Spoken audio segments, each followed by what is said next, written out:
Apple has released latest iOS 26 for iPhones. If you are not happy with the liquid glass of iOS 26, then do not worry.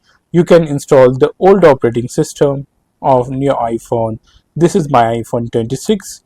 This is my iPhone 16 Pro Max, and I have installed the old OS on my iPhone. You can get the old dialer pad, old email app, old browser, old Photos app, old camera, the complete old interface on your iPhone.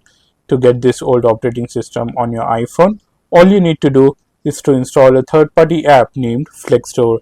I made a dedicated video on how to install FleckStore on your iPhone.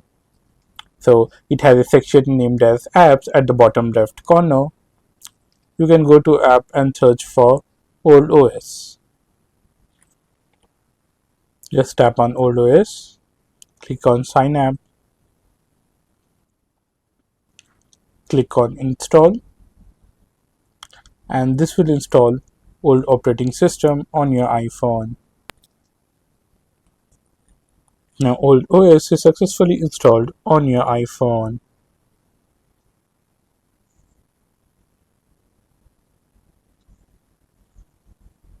So that's it about the video, guys. For more videos like this, subscribe to iOS Droids.